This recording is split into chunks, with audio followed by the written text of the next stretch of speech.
You are welcome to the Wealthy Continent channel, a channel dedicated to the great people and continent of Africa.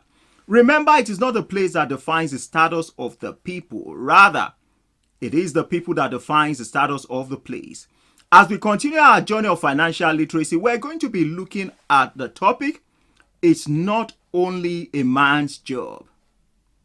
You know, when we talk about finances, some people think because men are providers, they are the breadwinner, they are responsible to take care of their family, they think finance should be only handled by men. So it's in their JD. They are the only one responsible. I don't think so. I think this kind of thinking is faulty. I've seen families suffer.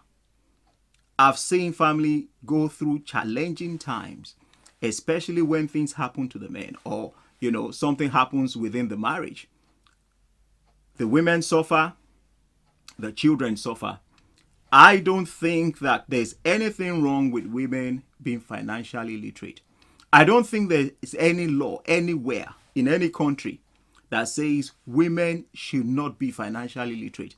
And if there is in any particular country, I believe is nonsensical. At the same time, I believe that such nation lacks understanding. When it comes to finance, it is driven by knowledge and it is driven by our behavior, which means that every one of us can access it. Whether, you're a man or you're a woman, you're a boy, you are a girl, everyone can be financially literate. It is very important that we understand this.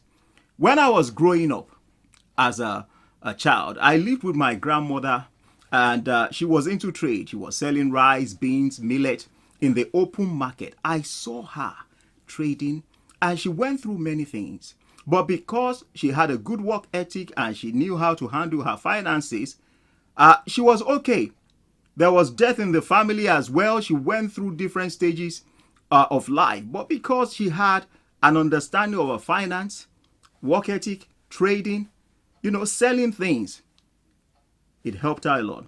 Growing up as well, live with my parents, I saw practically savings, the culture of savings, and being frugal from my mom.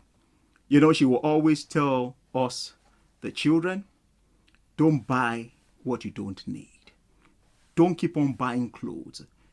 Don't keep on accumulating rags. That's what she called clothes. Dresses, when you buy and buy and buy, you don't need them. At the same time, she will tell you, make sure you save for the raining day. You won't know when you need finances for something that happens suddenly. I saw this being lived out. So it taught me some things growing up about finances. Then I saw my auntie.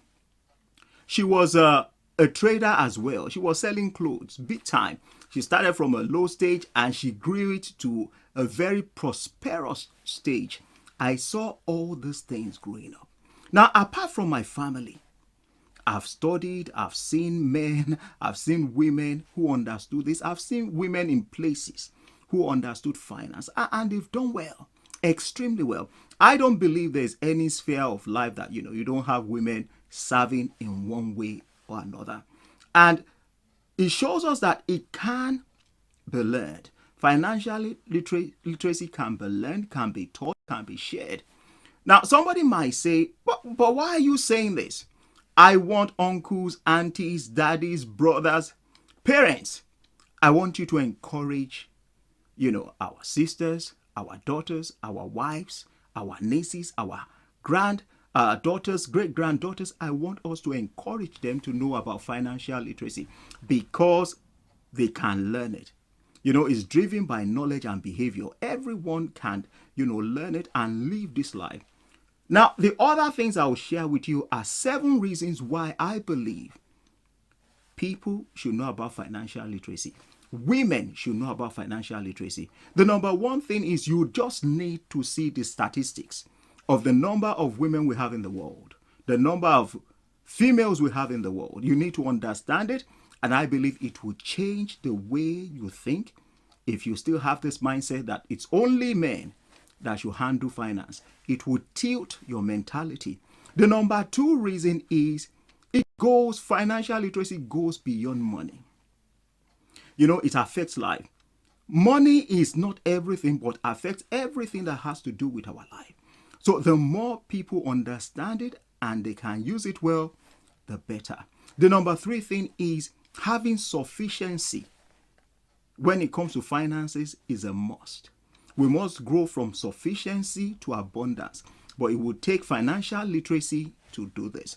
The number 4 reason is you have to understand that the more people, the more women who understand this, the better for all of us. Because now that skill will be brought into resource management.